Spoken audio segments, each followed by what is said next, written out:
mientras realiza sus actividades al mediodía.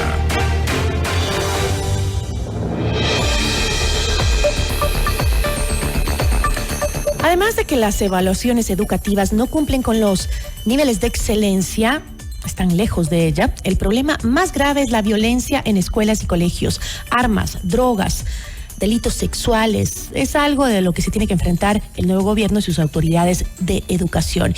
Incluso un profesor de colegio fue asesinado dentro de un bus en Guayaquil. 2 jóvenes vestidos con uniforme de una institución educativa le dispararon.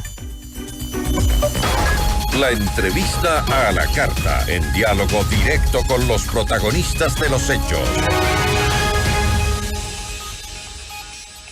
Nos acompaña Milton Luna, exministro de Educación.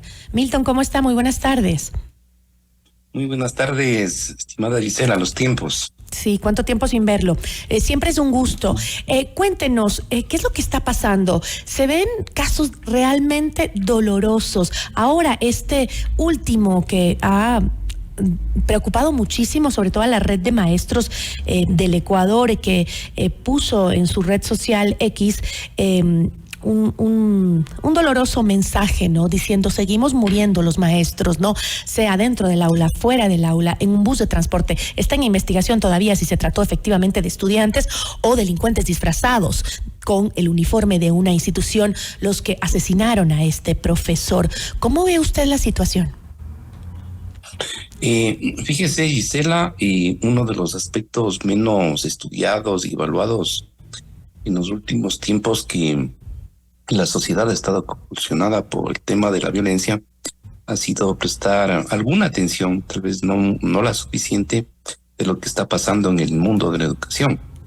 Y ciertamente en este mundo de la educación, que va directamente ligado con la sociedad y sobre todo con la familia, a partir de la pandemia se disparan los procesos de violencia, pero también de serios trastornos de enfermedades mentales, ¿no? Depresión, en fin, ¿no? Y esto que tenía dentro, en el momento que estábamos en la pandemia, que tenía una repercusión interna dentro de los hogares, fue paulatinamente, en la medida que fue desarrollándose la presencialidad, fue trasladándose a las instituciones educativas, a las aulas. Los primeros tiempos fueron tremendos en términos de cómo llegaban esos niños, estos jóvenes, estos adolescentes a las aulas, cargados precisamente de todo ese malestar contenido, ¿no? Y la situación, yo creo que no ha mejorado. Es decir, la situación está ahí presente. Fíjese que estamos con esta serie de situaciones muy complicadas. Ha aumentado el suicidio, y cada vez la edad es menor, ¿no? Depresión. La edad del suicidio es menor, desde 7 años, niños de 9, 7 años, que no te imaginas que puedan tener un problema de depresión o un problema de ira. Lo tienen hoy en día. Entonces, a eso hay que añadirle la escasa o difícil situación de los propios hogares, que están cruzados entre muchas dificultades económicas y al mismo tiempo no tienen las suficientes capacidades en términos de poder asumir esta situación tan complicada, ¿no? Ahora, en muchos casos los padres de familia han ido a depositar, como lamentablemente siempre sucedió, en los establecimientos educativos, pero tampoco es que los establecimientos educativos están preparados para este mundo tan complicado, tan violento. En el marco general del despliegue de esta situación de crecimiento del crimen organizado, que nos pone en realidad en una situación inédita, ¿no? Si hay un crecimiento es como de la violencia brutal. Como que lo que vivimos en las calles se ha trasladado a todos los ámbitos de la sociedad, porque lo vemos como pasó de las cárceles a las calles, de las calles a las escuelas. Porque no solo es el hecho, mire, tengo datos acá del Ministerio de Educación que en 2022 se registraron 4.115 víctimas de violencia sexual. Solo estoy hablando de violencia sexual en las instituciones educativas. Esto es una cifra de locura y me imagino que para el 2023 la cifra no ha disminuido, sino que ha incrementado, porque hemos visto casos que se han hecho públicos de jóvenes que han sido abusadas sexualmente en el bus del colegio. Son varios los casos, ¿no? Que saliendo del colegio, el transportista a la droga, como es la última en ir a dejar. Sí, si bien es cierto, la responsabilidad no es únicamente del sector educativo, ¿no? Es también de la familia, de la sociedad, pero cuando vemos que los niveles en la sociedad de violencia intrafamiliar, ya sea por el tema de la economía, que eso afecta mucho a las familias también, en el nivel de violencia que se genera dentro del hogar, y vemos en las calles lo que estamos viviendo, cómo erradicamos de las escuelas, cómo controlamos, poniendo guardias de seguridad, policías. Algunos están pidiendo, maestros dicen, nosotros tenemos que ir a dar clases con seguridad en algunos sectores del país. Sí, es en realidad tremendamente preocupante. Yo creo que tal vez lo que debemos hacer como sociedad frente ya a tanta evidencia es concienciarnos, ¿no? Y comenzar a repensar o pensar el problema y sobre todo a tomar algunas decisiones. ¿Qué quiero decir con esto, no? Que hasta digamos, para poner un ejemplo, fíjese usted, Gisela, que el tema educativo casi no fue un aspecto de debate en la campaña electoral, ni en la discusión de los es verdad, candidatos a la presidencia de la República, ni en nada. Es decir, la agenda educativa, el tema educativo, trasladado al 5º, 6º, 7º, 8º lugar dentro de la agenda nacional. Entonces hay que recolocar este tema donde tiene que estar, y lamentablemente se está recolocando por las evidencias tan graves que vamos teniendo nuevamente respecto al tema de la violencia. Pero también hay serísimos problemas en términos de los aprendizajes, que probablemente sea otro momento el que podamos desarrollar esa área, ¿no? Pero retornando a esto, es necesario concienciar para replantearnos el problema de la seguridad y de la violencia en el país. Y en esto es muy importante, creo yo, partir de una idea en términos metodológicos, de construcción de conocimiento, epistemológicos, dirían los expertos. Hay que ubicar el tema de la violencia junto con el contexto y los diversos aspectos, los múltiples aspectos que rodean el asunto.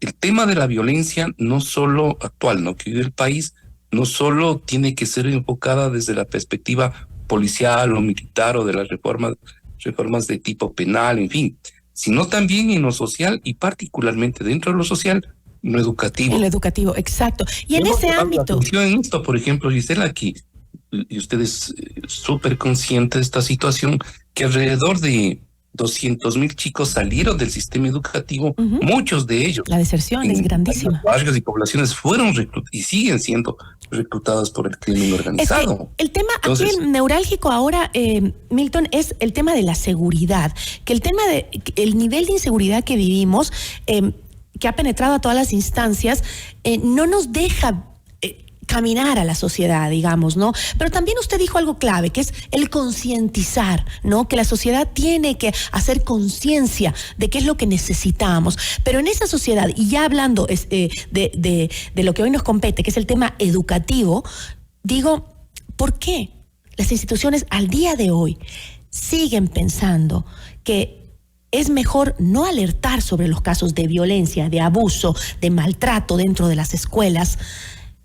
Porque hay que guardar el nombre de la institución. Ese también es un impedimento para que podamos buscar soluciones, ¿no? Porque incluso el Ministerio de Educación ha reconocido en varias ocasiones, la ministra Brown, la ministra del gobierno anterior, ella reconoció en varias ocasiones que sí, que hay un impedimento ahí en el agilitar todos los protocolos internos cuando hay actos de violencia en las escuelas, ya sea violaciones, abusos sexuales, me refiero a ataques con armas de fuego. No, lo esconden, lo siguen escondiendo, porque priorizan el nombre de la institución en lugar de la seguridad de los chicos.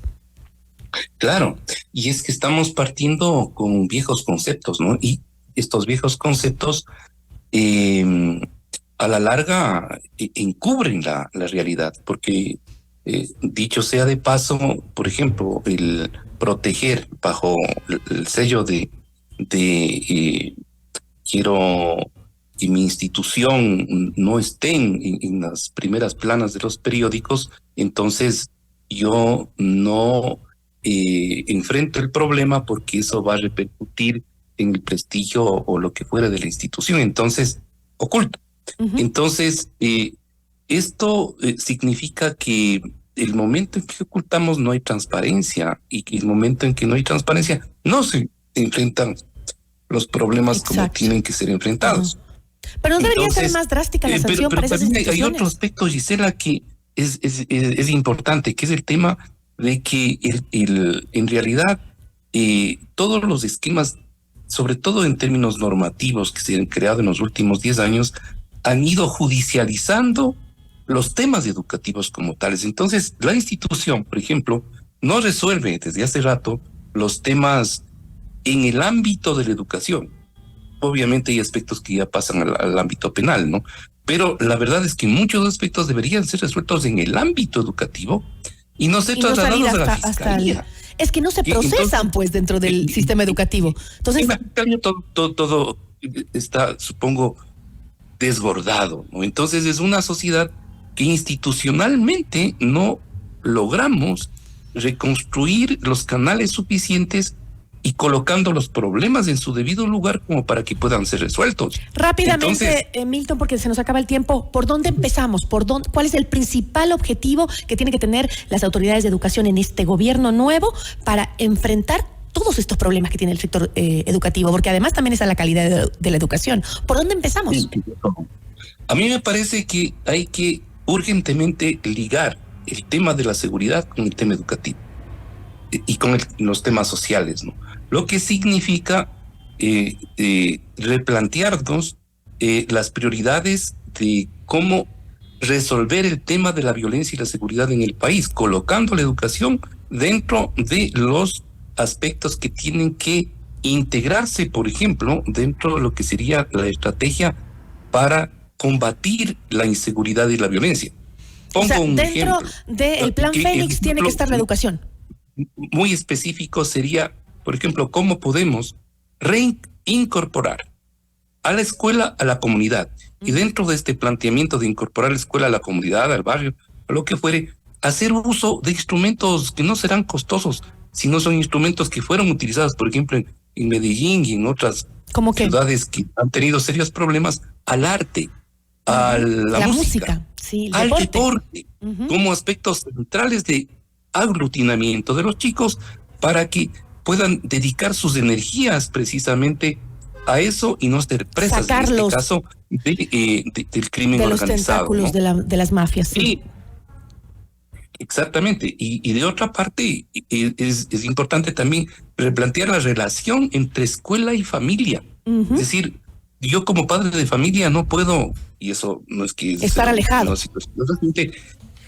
Despojarme de la responsabilidad y echar la responsabilidad a las instituciones.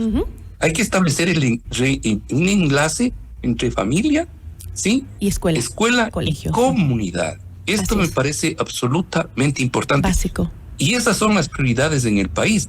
Y no solamente pensemos en cómo rearmamos más a la policía, ¿no?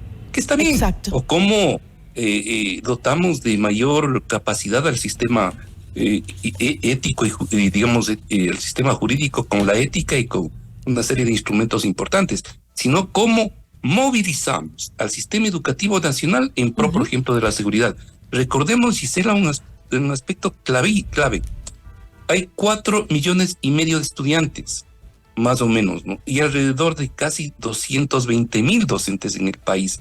Esto, en términos de influencia, casi se llega a una influencia directa del sistema educativo a 12 millones de personas en el Ecuador. Así es, hay que hacer reformas también. Es un batallón inmenso que movilizado y pensado bien puede ser un instrumento efectivo para combatir desde dentro de las instituciones, pero repensando en un modelo que integre escuela, comunidad y sobre todo familia. Yo creo que Milton, eso hay que pensar. Así es, me quedo con eso y le agradezco muchísimo. Esto da para largo para conversarlo, así que lo volveremos a invitar. Muchísimas gracias. Usted. Tal vez. Una buena tarde. Milton Luna, exministro de Educación. Notimundo a la carta. 60 minutos de noticias actualizadas. Conducción Gisela Bayona.